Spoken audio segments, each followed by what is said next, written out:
बिस्मिल्लाहिर्रहमानिर्रहीम। अस्सलाम वालेकुम। वेलकम टू एएस नॉवेल्स इन। कैसे हैं आप सब? उम्मीद है खैरियत से होंगे। पेश खिदमत है नावल पीरे कामिल की किस्त नंबर 23। वो रात 1 बजे पाकिस्तान पहुँचे। सिकंदर और तैयबा सोने के लिए चले गए। वो अपने कमरे में आ गया। वो तकरीबन 1.5 साल के बाद अपने कमरे को देख रहा था। सब कुछ वैसा ही था जैसे वो छोड़ कर गया था। कपड़े तब्दील करने के बाद वो लाइट ऑफ करके अपने बेड पर लेट गया। वो फ्लाइट के दौरान सोता रहा था, इसलिए इस वक्त उसे नींद महसूस हो रही थी।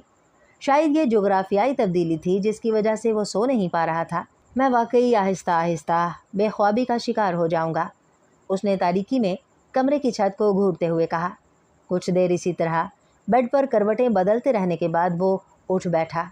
कमरे की खिड़कियों की तरफ जाते हुए उसने पर्दों को हटा दिया। उसकी खिड़कियों के पार वसी साइड लॉन के दूसरी तरफ हाशिम मुबीन का घर नजर आ रहा था। उसने इतने सालों इस खिड़की के पर्दे आगे पीछे करते कभी हाशिम मुबीन के घर पर गौर नहीं किया था, मगर इस वक्त वो बहुत देर तक तारीकी में उस घर के ऊपर वाले फ्लोर की लाइट्स में नज़र आने वाली उस इमारत को देखता रहा। बहुत सारी बातें उसे यकदम याद आने लगी थीं। उसने पर्दे एक बार फिर बराबर कर दिए। वसीम के घर वालों को इमामा का पता चला? उसने अगले दिन नासरा को बुलाकर पूछा। नासरा ने उसे कुछ अजीब सी नज़रों से देखा। जी नहीं, कहाँ पता चला। उन्होंने तो एक एक जगह छान मारी है, मगर कहीं से कुछ पता नहीं चला। उन्हें शक अभी भी आप पर ही है। सलमा बीबी तो बहुत गालियाँ देती हैं आपको। सालार उसे देखता रहा।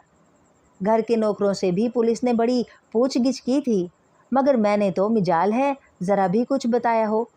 उन्होंने मुझे काम से भी निकाल दिया था, मुझे भी मेरी बेटी को भी, फिर बाद में दोबारा रख लिया। आपके बारे में मुझसे पूछते रहते हैं। शायद रखा भी उन लोगों ने दोबारा इसीलिए है कि यहाँ की खबरें मैं वहाँ देती रहूँ। मैं भी आएँ बाएँ शाएँ करके टाल देती हूँ। वो बात को कहाँ से कहाँ ले जा रही थी। सालार ने फ़ौरन मदाखलत की। पुलिस अभी भी ढूंढ रही है? हाँ जी, अभी भी तलाश कर रहे हैं। मुझे ज़्यादा तो पता नहीं। वो लोग हर चीज़ छुपाते हैं नौकरों से। इमामा बीबी की बात भी नहीं करते हमारे सामने, मगर फिर भी कभी कभार कोई उड़ती उड़ती खबर मिल जाती है हमें। सालार साहब, क्या आपको भी इमामा बीबी का पता नहीं है? नासरा ने बात करते करते अचानक उससे पूछा। मुझे कैसे पता हो सकता है? सालार ने नासरा को घूरा। ऐसे ही पूछ रही हूँ जी, आपके साथ उनकी दोस्ती थी, इसलिए मैंने सोचा शायद आपको पता हो। वो जो एक बार आपने मेरे हाथ कुछ कागजात भिजवाए थे, वो किस लिए थे?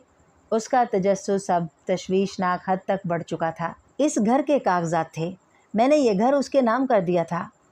नासरा का मुंह खुले का खुला रह गया। फिर वो कुछ संभली। पर जी, ये घर तो सिकंदर साहब के नाम पर है। हाँ, मगर ये मुझे तब पता नहीं था। ये बात तुमने उन लोगों को बताई है कि तुम यहाँ से कोई कागज़ लेके उसके पास गई थी? नासरा ने कानों को हाथ लगाए। तौबा करें जी, मैंने क्यों बताना था? मैंने तो सिकंदर साहब को नहीं बताया, और यही बेहतर है कि तुम अपना मुंह इसी तरह हमेशा के लिए बंद रखो। अगर ये बात उनको पता चली तो पापा तुम्हें सामान समेत उठाकर घर से बाहर फेंक देंगे। तुम उनके गुस्से को जानती हो। जाओ अब यहाँ से, सालार ने तुर्शी से कहा। नासरा खामोशी से उसके कमरे से निकल गई। वो वीकेंड पर कभी कभार हाइकिंग के लिए मार्गला की पहाड़ियों पर जाया करता था। वो वीकेंड नहीं था, मगर अचानक ही उसका मूड वहाँ जाने का बन गया। हमेशा की तरह गाड़ी नीचे पार्क करके वो एक बैग अपनी पुश्त पर डाले हाइकिंग करता रहा। वापसी का सफ़र उसने तब शुरू किया जब साए लंबे होने लगे। वो अंदाज़ा कर सकता था कि उसे अपनी गाड़ी तक पहुंचने में 2 घंटे लगेंगे। वापसी के सफ़र को कुछ तेज़ी से तय करने के लिए वो सड़क पर आ गया, जहाँ से आमतौर पर लोग गुजरते थे। उसने अभी कुछ ही फासला तय किया था जब उसे अपने पीछे तेज़ कदमों की आवाज़ सुनाई दी। सालार ने एक नज़र मुड़कर देखा। वो 2 लड़के थे जो उससे काफ़ी पीछे थे, मगर बहुत तेज़ी से आगे आ रहे थे। सालार ने गर्दन वापस मोड़ ली और इसी तरह अपना नीचे का सफ़र जारी रखा। उसे अपने हुलिये से वो लड़के मशकूक नहीं लगे थे। जीन्स और शर्ट्स में मलबूस उनका हुलिया आम लड़कों जैसा था, मगर फिर चलते चलते उसे यकदम कोई अपने बिल्कुल अकब में महसूस हुआ। वो बर्क रफ्तारी से पलटा और साकित हो गया। उन दोनों लड़कों के हाथ में रिवॉल्वर थे और वो उसके बिल्कुल सामने थे। अपने हाथ ऊपर कर दो वरना हम तुम्हें शूट कर देंगे, उनमें से एक ने बुलंद आवाज़ में कहा। सालार ने बेख्तियार अपने हाथ ऊपर उठा दिए। उनमें से एक उसके पीछे गया और बहुत तेज़ी से उसने उसे खींचते हुए धक्का दिया। सालार लड़खड़ाया मगर संभल गया। उधर चलो, सालार ने किसी किस्म की मज़ाहमत किए बगैर उस तरफ जाना शुरू कर दिया जहां वो उसे सड़क से हटाना चाहते थे ताकि कोई यकदम वहां ना आ जाए। उनमें से एक तकरीबन उसे धकेलते हुए उस रास्ते से हटाकर झाड़ियों और दरख्तों के बहुत अंदर तक ले गया। घुटनों के बल बैठो, एक ने दुरुस्ती से उससे कहा। सालार ने खामोशी से उसके हुक्म पर अमल किया। वो जानता था कि वो लोग उसकी चीज़ें छीनेंगे और फिर उसे छोड़ देंगे, और वो ऐसा कोई काम नहीं करना चाहता था जिस पर वो दोनों मुश्तइल होकर उसे नुकसान पहुंचाते। उनमें से एक उसके पीछे गया और उसने उसकी पुश्त पर लटका हुआ छोटा सा बैग उतार लिया। उस बैग में एक कैमरा, चंद film roll, battery, telescope, first aid kit, wallet, पानी की बोतल और चंद खाने की चीज़ें थीं। जिस लड़के ने बैग उतारा था वो बैग खोलकर अंदर मौजूद चीज़ों का जायज़ा लेता रहा। फिर उसने वॉलेट खोलकर उसके अंदर मौजूद करेंसी नोट और क्रेडिट कार्ड्स का जायज़ा लिया। उसके बाद उसने बैग में से टिश्यू का पैकेट निकाल लिया और फिर फर्स्ट एड किट भी निकाल ली। अब तुम खड़े हो जाओ, उस लड़के ने तहकुमाना अंदाज में कहा। सालार इस तरह हाथ सर से ऊपर उठाए खड़ा हो गया। उस लड़के ने उसकी पुश्त पर जाकर उसकी शॉर्ट्स की जेबों में हाथ डालकर उन्हें टटोला और उसमें मौजूद गाड़ी की चाबी निकाल ली। गुड, कार है। सालार को पहली बार कुछ तशवीश हुई। तुम लोग मेरा बैग ले जाओ मगर कार को रहने दो। सालार ने पहली बार उन्हें मुखातिब किया। क्यों? कार को क्यों रहने दें? तुम हमारी खाला के बेटे हो कि कार को रहने दें?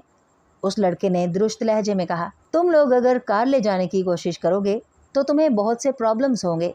सिर्फ कार की चाबी मिल जाने से तुम कार नहीं ले जा सकोगे, उसमें और भी बहुत से लोग हैं। सालार ने उनसे कहा। वो हमारा मसला है, तुम्हारा नहीं, उस लड़के ने उससे कहा और फिर आगे बढ़कर उसकी आंखों से ग्लासेस खींच लिए। अपने जॉगर्स उतार दो। सालार ने हैरानी से उसे देखा। जॉगर्स किस लिए? इस बार उस लड़के ने जवाब देने की बजाय पूरी कुव्वत से एक थप्पड़ सालार के मुंह पर मारा। वो लड़खड़ा गया। चंद लम्हों के लिए उसकी आंखों के सामने तारे नाच गए। दोबारा कोई सवाल मत करना, जॉगर्स उतारो। सालार खशमगी नज़रों से उसे देखने लगा। दूसरे लड़के ने उस पर ताने हुए रिवॉल्वर के चैम्बर को एक बार जताने वाले अंदाज में हरकत दी। पहले लड़के ने एक और थप्पड़ इस बार सालार के दूसरे गाल पर दे मारा। अब देखो, इस तरह, जॉगर्स उतारो, उसने सख्ती से कहा। सालार ने इस बार उसकी तरफ देखे बगैर नीचे झुककर आहिस्ता आहिस्ता अपने दोनों जॉगर्स उतार दिए। अब उसके पैरों में सिर्फ जुराबें रह गई थी। अपनी शर्ट उतारो। सालार एक बार फिर एतराज़ करना चाहता था मगर वो दोबारा थप्पड़ खाना नहीं चाहता था। अगर उन दोनों के पास रिवॉल्वर ना होते तो वो जिस्मानी तौर पर उनसे बहुत बेहतर था और यकीनन इस वक्त उनकी ठुकाई कर रहा होता, मगर उनके पास रिवॉल्वर की मौजूदगी ने यकदम ही उसे उनके सामने बेबस कर दिया था। उसने अपनी शर्ट उतारकर उस लड़के की तरफ बढ़ाई। नीचे फेंको, उस लड़के ने तहक्कुमाना लहजे में कहा। सालार ने शर्ट नीचे फेंक दी। उस लड़के ने अपने बाएं हाथ को जेब में डालकर कोई चीज़ निकाल ली। वो प्लास्टिक की बारीक डोरी का एक गुच्छा था। उसे देखते ही सालार की समझ में आ गया कि वो क्या करना चाहते हैं। वो बेख्तियार परेशान हुआ। शाम हो रही थी। कुछ ही देर में वहाँ अंधेरा छा जाता और वहाँ से रिहाई किस तरह हासिल करता। देखो, मुझे बांधो मत, मैं किसी को कुछ नहीं बताऊंगा। तुम मेरा बैग और मेरी कार ले जाओ, इस बार उसने मुदाफियाना अंदाज में कहा। उस लड़के ने कुछ भी कहे बगैर पूरी कुव्वत से उसके पेट में एक घूंसा मारा। सालार दर्द से दोहरा हो गया। उसके मुंह से एक चीख निकली थी। कोई मशवरा नहीं, उस लड़के ने जैसे उसे याद करवाया और ज़ोर से एक तरफ धकेला। दर्द से बिलबिलाते हुए सालार ने अंधों की तरह उसकी पैरवी की। एक दरख्त के तने के साथ बिठाकर उस लड़के ने बड़ी महारत के साथ उसके दोनों बाजुओं को पतले से तने के पीछे ले जाकर उसकी कलाइयों पर वो डोरी लपेटना शुरू कर दी। दूसरा लड़का सालार से ज़रा फासले पर इधर उधर नज़रें दौड़ाते हुए सालार पर रिवॉल्वर ताने रहा। उसके हाथों को अच्छी तरह बांधने के बाद उस लड़के ने सामने आकर उसके पैरों की जुराबें उतारी और फिर फर्स्ट एड किट में मौजूद कैंची से उसने सालार की शर्ट की पट्टियाँ काटनी शुरू कर दीं। उनमें से कुछ पट्टियों को उसने एक बार फिर बड़ी महारत के साथ उसके टखनों के गिर्द लपेट कर गिरा लगा दी। फिर उसने टिश्यू का पैकेट खोला और उसमें मौजूद सारे टिश्यू बाहर निकाल लिए। मुँह खोलो, सालार जानता था वो अब क्या करने वाला है। वो जितनी गालियाँ उसे दिल में दे सकता था इस वक्त दे रहा था।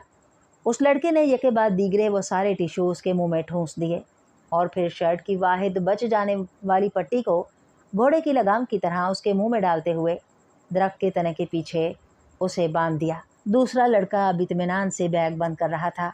फिर चंद मिनटों के बाद वो दोनों वहाँ से गायब हो चुके थे। उनके वहाँ से जाते ही सालार ने अपने आप को आज़ाद करने की कोशिश शुरू कर दी, मगर जल्द ही उसे अंदाज़ा हो गया कि वो एक बहुत बड़ी मुसीबत में गिरफ्तार हो चुका है। उस लड़के ने बड़ी महारत के साथ उसे बांधा था। वो सिर्फ हिलने जुलने की कोशिश से खुद को आज़ाद नहीं कर सकता था, ना ही डोरी ढीली कर सकता था। वो डोरी उसकी हरकत करने पर उसके गोश्त के अंदर घुसती हुई महसूस हो रही थी। उसकी हालत इस वक्त बेहद ख़राब थी। वो ना किसी को आवाज़ दे सकता था, ना दूसरे तरीके से खुद अपनी तरफ किसी को मतवज्जा कर सकता था। उसके इर्द गिर्द कदे आदम झाड़ियाँ थीं और शाम के ढलते सायों में उन झाड़ियों में उसकी तरफ किसी का मतवज्जा हो जाना कोई मोजज़ा ही हो सकता था। उसके जिस्म पर इस वक्त लिबास के नाम पर सिर्फ घुटनों से कुछ नीचे तक लटकने वाली बरमूदा शॉर्ट्स के अलावा और कुछ भी नहीं था और शाम होने के साथ साथ खुनकी बढ़ रही थी। घर में कोई ये नहीं जानता था कि वो हाइकिंग के लिए आया हुआ है और जब घर ना पहुंचने पर उसकी तलाश शुरू होगी तब भी यहाँ इस तारीकी में दरख्तों और झाड़ियों के दरमियान बंधे हुए उसके वजूद तक नहीं पहुंच सकते थे। आधे घंटे की जिद्दोजहद के बाद जब अपने पैरों के गिर्द मौजूद पट्टियों को ढीला करने और फिर उन्हें खोलने में कामयाब हुआ, उस वक्त सूरज मुकम्मल गरूब हो चुका था। अगर चांद ना निकला होता तो शायद वो अपने हाथ पाँव और इर्द गिर्द के माहौल को भी ना देख पाता। इक्का दुक्का गुजरने वाली गाड़ियों और लोगों का शोर अब ना होने के बराबर था।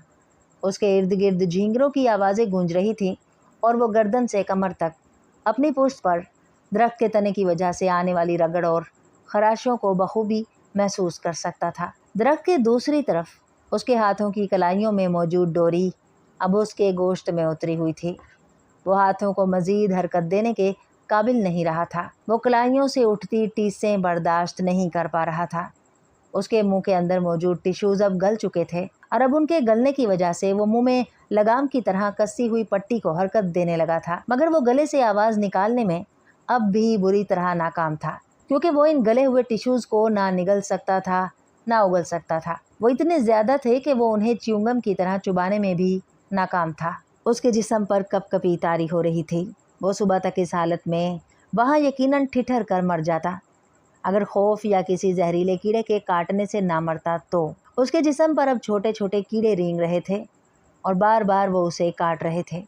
वो अपनी बरहना टांगों पर चलने और काटने वाले कीड़ों को झटक रहा था, मगर बाकी जिस्म पर रेंगने वाले कीड़ों को झटकने में नाकाम था।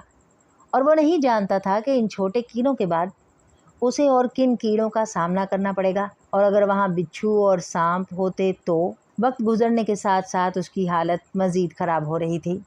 आखिर ये सब मेरे साथ क्यों हुआ है? आखिर मैंने क्या किया है? वो बेचारगी से सोचने में मसरूफ़ था। और मैं यहाँ मर गया तो मेरी लाश तक दोबारा किसी को नहीं मिलेगी। कीड़े मकोड़े और जानवर मुझे खा जाएंगे। उसकी हालत गैर होने लगी। एक अजीब तरह के खौफ ने उसे अपनी गिरफ्त में ले लिया। तो क्या मैं इस तरह मरूंगा, जहाँ इस हालत में बेलिबास बेनिशान, घर वालों को पता तक नहीं होगा मेरे बारे में? क्या मेरा इंजाम ये होना है? उसके दिल की धड़कन रुकने लगी। उसे अपनी मौत से एकदम खौफ आया, इतना खौफ कि उसे सांस लेना मुश्किल लगने लगा। उसे यूं लगा जैसे मौत उसके सामने उससे चंद कदम के फासले पर खड़ी हो, उसके इंतज़ार में, ये देखने कि वो किस तरह सिसक सिसक कर मरता है। वो दर्द की परवाह किए बगैर एक बार फिर अपनी कलाइयों की डोरी को तोड़ने या ढीली करने की कोशिश करने लगा। उसके बाजू शल होने लगे। 15 मिनट बाद उसने एक बार फिर अपनी जद्दोजहद छोड़ दी और इस वक्त उसे एहसास हुआ कि उसके मुंह की पट्टी ढीली हो गई थी। वो गर्दन को हिलाते हुए उसे मुंह से निकाल सकता था। उसके बाद उसने टिश्यूज़ निकाल दिए थे। अगले कई मिनट वो गहरे सांस लेता रहा। फिर वो बुलंद आवाज़ में अपनी मदद के लिए आवाज़ें देने लगा। इतनी बुलंद आवाज़ में जितनी वो कोशिश कर सकता था। उसका अंदाज बिल्कुल हिज़ियानी था। आधे घंटे तक मुसलसल आवाज़ें देते रहने के बाद उसकी हिम्मत और गला दोनों जवाब दे गए। उसका सांस फूल रहा था जैसे वो कई मील दौड़ता रहा हो, मगर अब भी कोई उसकी मदद के लिए नहीं आया था। कलाई के ज़ख्म अब उसके लिए नाकाबिले बर्दाश्त हो रहे थे और कीड़े अब उसके चेहरे और गर्दन पर भी काट रहे थे।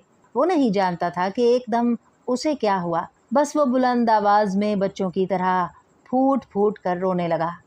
वो ज़िंदगी में पहली बार बुरी तरह रोया था। शायद ज़िंदगी में पहली बार उसे अपनी बेबसी का एहसास हो रहा था और इस वक्त दरख्त के इस तने के साथ बंधे सिसकते हुए उसे एहसास हुआ कि वो मरना नहीं चाहता है।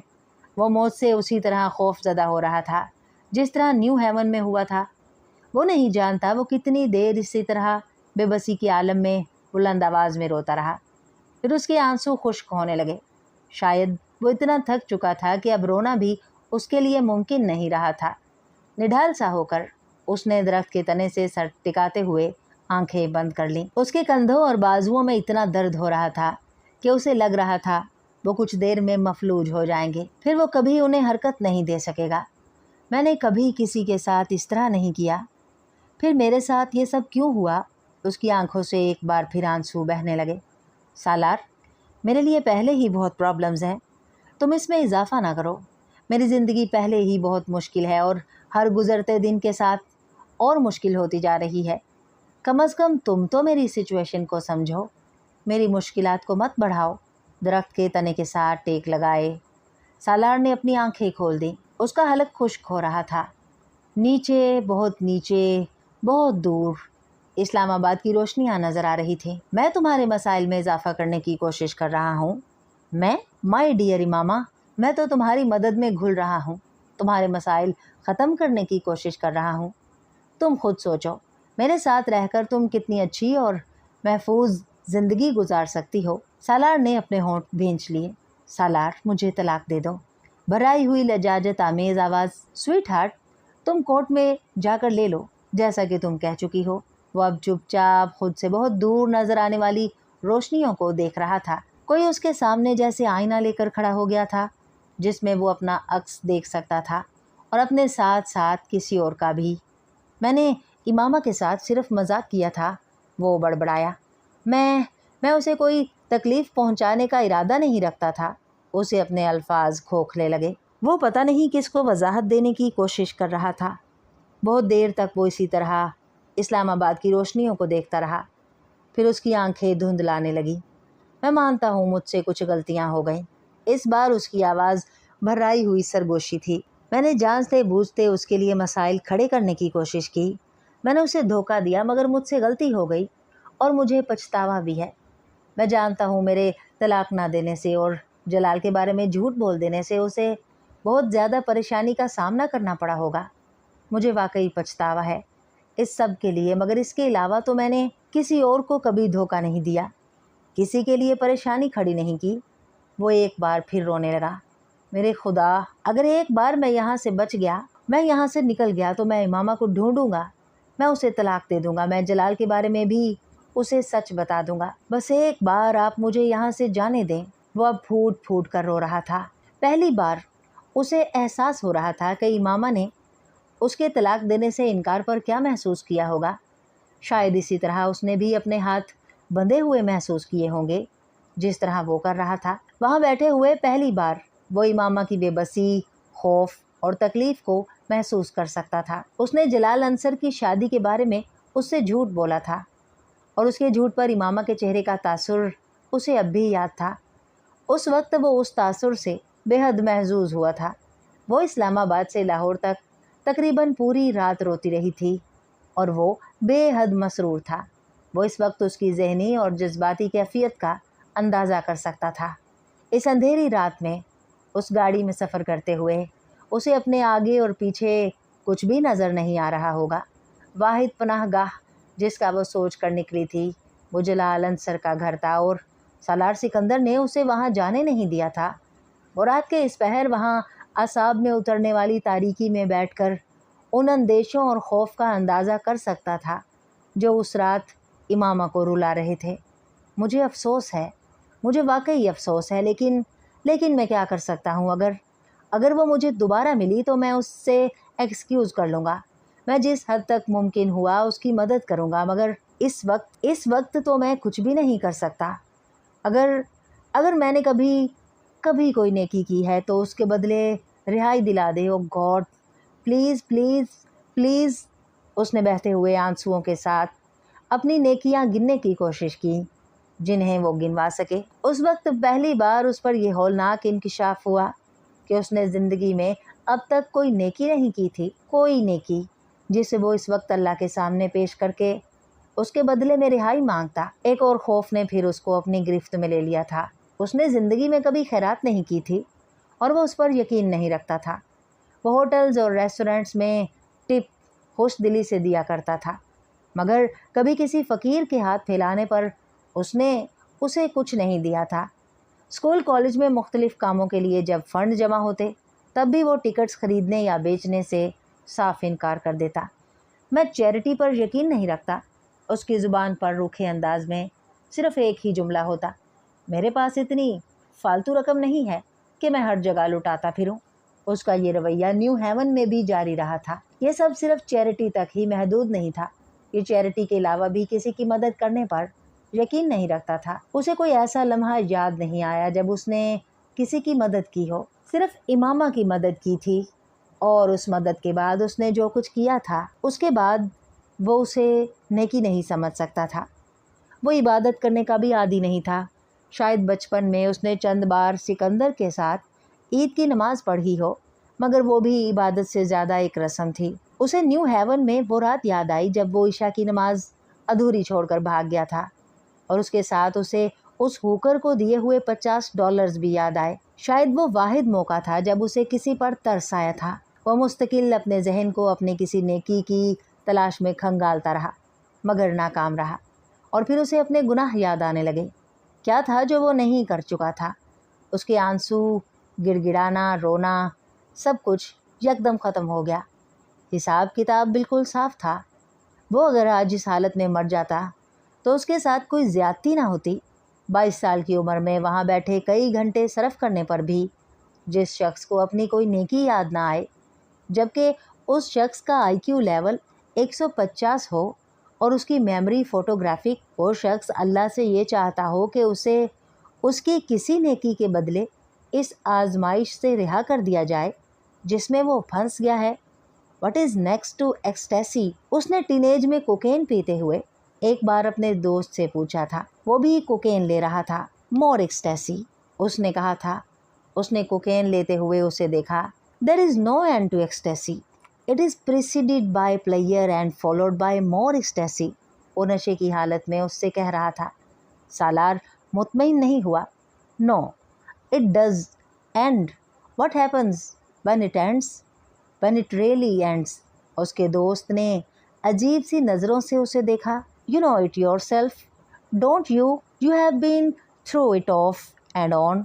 سالار جواب دینے کی بجائے دوبارہ کوکین لینے لگا تھا۔ اس کی کلائیوں کے گوشت میں اترتی ڈوری اسے اب جواب دے رہی تھی۔ Pain? What is next to pain؟ اس نے مضحکہ خیز لہجے میں اس رات امام ہاشم سے پوچھا تھا۔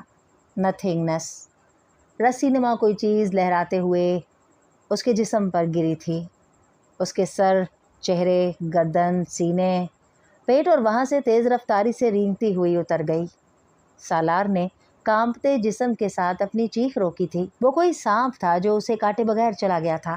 اس کا جسم پسینے میں نہا گیا تھا۔ اس کا جسم اب جاڑے کے مریض کی طرح تھر تھر کانپ رہا تھا۔ Nothingness۔ آواز بالکل صاف تھی۔ And what is next to nothingness؟ تحقیر آمیز آواز اور مسکراہٹ اس کی تھی۔ Hell۔ اس نے یہی کہا تھا۔ وہ پچھلے 8 گھنٹے سے وہاں بندھا ہوا تھا، اس ویرانے، اس تاریکی، اس وحشتناک تنہائی میں۔ وہ پورا 1 گھنٹہ حلق کے بل پوری قوت سے مدد کے لیے پکارتا رہا تھا، یہاں تک کہ اس کا حلق آواز نکالنے کے قابل نہیں رہا تھا۔ نتھنگنس سے ہیل، وہ ان دونوں کے بیچ کہیں معلق تھا، یا شاید نتھنگنس میں داخل ہونے والا تھا اور ہیل تک پہنچنے والا تھا۔ تمہیں خوف نہیں آتا یہ پوچھتے ہوئے کہ ہیل کے بعد کیا آئے گا؟ دوزخ کے بعد آگے کیا آ سکتا ہے؟ انسان کے معتوب اور مغضوب ہو جانے کے بعد باقی بچتا ہی کیا ہے جسے جاننے کا تمہیں اشتیاق ہے؟